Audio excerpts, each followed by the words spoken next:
ગીતાજીને આપણે એક જીવનનું ગાઈડ એટલે એક જીવન જીવવાની વ્યવસ્થા, જેમ ખબર છે તમે કોઈ બી નવું મશીન ઘરે લાવો, ધારો કે તમે બાળક માટે રમકડું લાવ્યા, ધારો કે તો એની સાથે એનું એક મેન્યુઅલ આવે,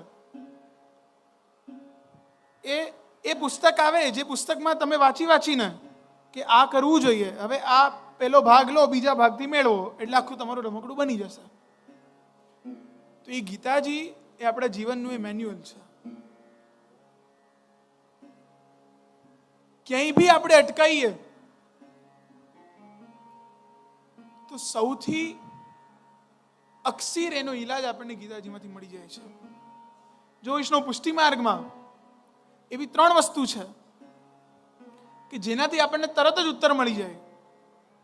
સૌથી પહેલો તો ભગવદ્ ગીતા, વેદા શ્રી કૃષ્ણ વાક્યની જે મહાપ્રભુજી આજ્ઞા કરે છે નિબંધમાં, કૃષ્ણના વાક્ય જે ભગવદ્ ગીતાજીમાં છે એમાંથી આપણને જીવનનો ઉકેલ મળે છે.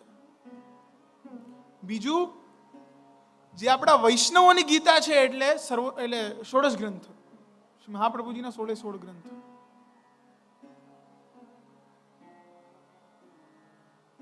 ક્યારે બી કોઈ બી પ્રકારની મૂંઝવણ હોય, શ્રી આચાર્ય ચરણને વિનંતી કરીને 16 ગ્રંથનું પાઠ કરો, એમાં તમને ચોક્કસ જ તમારો ઉત્તર મળી જાય. બધી જ વસ્તુઓનો ઉત્તર 16 ગ્રંથમાં રહેલો છે. એટલા માટે એને વલ્લભ ગીતા કહેવાય છે.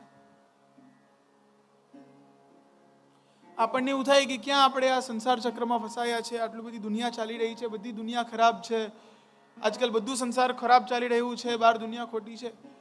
બધી જ પ્રોબ્લેમ માટે મહાપ્રભુજીની અલગ અલગ આજ્ઞાઓ છે. ભક્તિવર્ધિનીમાં આજ્ઞા કરે છે, સર્વ સમર્પિતમ ભક્ત્યા કૃતાર્થોસી સુખી ભવ. મહાપ્રભુજી આશીર્વાદ આપે છે કે જે જીવે પ્રભુને સર્વ સમર્પણ કર્યું છે એ ક્યારે સંસારમાં દુઃખી નહીં થાય, હંમેશા સુખી જ રહેશે. હું એવા આશીર્વાદ આપું છું એને.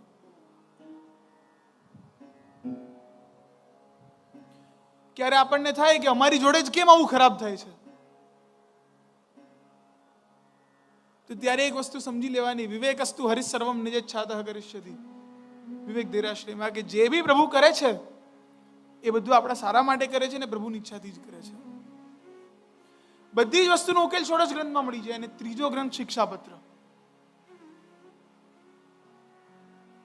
એક વૈષ્ણવ ક્યાંય બી અટકાય, સેવામાં અટકાવો, બહાર અટકાવો, લૌકિકમાં અટકાવો, ક્યાંય બી તમને મૂંઝવણ આવે, શ્રી હરિરાયજીનું સ્મરણ કરી, ઠાકોરજીનું સ્મરણ કરી શિક્ષાપત્ર ખોલો, તરત તમને ઉત્તર મળી જાય એનો.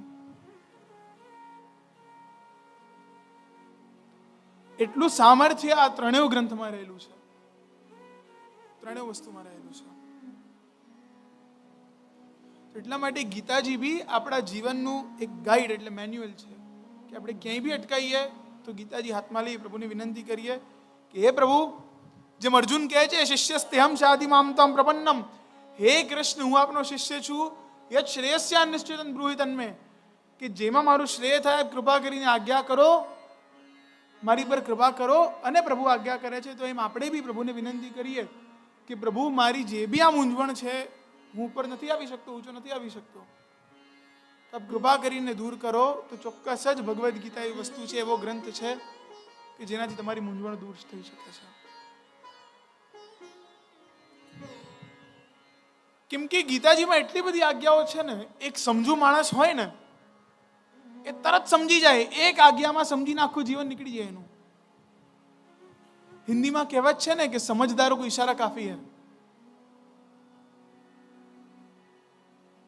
એ ગુજરાતીમાં બહુ સુંદર કહેવત છે કે શાણો તો સમજે છે સાને નાનકડી પણ વાત, અને સમજહીન માનવ પાસે વૃથા બધો બકવાદ. અગર કોઈ શાણો હોય ને તો એ નાનકડી વાત પકડીને બી ચાલી જાય, અને સમજહીન હોય ને તો એની પાસે વૃથા બધો બકવાદ. એટલે એની પાસે યદી તમે 18 પુરાણ વાંચી જાઓ ને તો બી એને કઈ સમજમાં નથી આવવાનું. એ સમજ હોવી આપણામાં જરૂરી છે. જો કેવું છે, આપણા પુષ્ટિ માર્ગમાં બી વસ્તુ છે, પ્રભુની કૃપા એ વરસાદ જેવી હોય છે, બધા પર વરસે છે. પણ વરસાદ આખા બધી જ ભૂમિ પર વરસે પણ જે ભૂમિ જલ ટકાવી શકતી હોય ને ત્યાં જ જલ ટકી શકે. જ્યાં ડ્રોટ કે જ્યાં સૂકું હોય ને ત્યાં પછી જલ ટકતું નથી. તેમ કૃપા તો બધા પર થાય, પણ જે કૃપા જાળવી શકે, કે જે વસ્તુ સમજી શકે, એની પાસે જ પ્રભુની કૃપા ટકે છે. બાકી બધી વેડફાઈ જાય છે. આપણે વેડફી નાખીએ છીએ એમ કહું. પ્રભુનો તો સહજ સ્વભાવ છે. મહાપ્રભુજી સુબોધનીજીમાં આજ્ઞા કરે છે કે ભક્તમ દૃષ્ટવા ભગવદ અનુગ્રહસ્ય તરંગા ઉદગચ્છન્તિ, કે ભક્તોને જોઈને પ્રભુને એમની ઉપર કૃપા કરવાનો એમને ઉત્સાહ જાગે છે. તો જ્યારે આપણને જોઈને પ્રભુને આપણી પર કૃપા કરવાનો આટલો ઉત્સાહ જાગતો હોય તો આપણે બી તો એવી પાત્રતા, જેમ કહેવાય ને સિંહણનું દૂધ એ સોનાના પાત્રમાં જ ટકે. તો આપણે પ્રભુને વિનંતી કરીએ કે શાસ્ત્ર વાંચી, એ પ્રભુની વાણીઓ વાંચી આપણે એવા સક્ષમ બનીએ કે પ્રભુની કૃપા જળવી શકીએ, ઝીલી શકીએ. તો એટલા માટે એ પ્રભુના એક એક ઈશારાઓ ભગવદ્ ગીતામાં આપેલા છે. તો એ ઈશારાને સમજીને ચાલવાનું છે.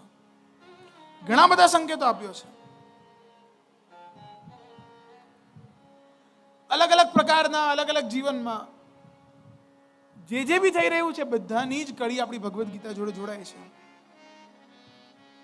જેને જીવન ખરેખર બદલવું છે, જેને જીવન જીવવું છે, આનંદ માણવો છે, એના માટે ભગવદ્ ગીતા છે.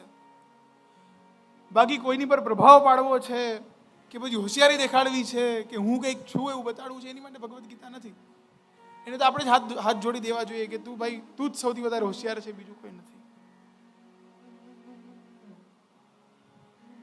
કેમ કે ઘણા બધા એવા હોય છે કે જેમનું મનમાં હોય કે હું પ્રભાવ પાડી દઉં, કે હું બોલું કે આપણાથી કંઈક ફરક પડશે. એવાથી કોઈ ફરક નથી પડતો વૈષ્ણવ. જે ફરક પડે છે પ્રભુની વાણીથી ફરક પડે છે. જે પ્રભુ આજ્ઞા કરે છે એ અગર પ્રકટ થતું હોય તો એ પ્રભુની જે આજ્ઞા છે એની કિંમત છે વૈષ્ણવ.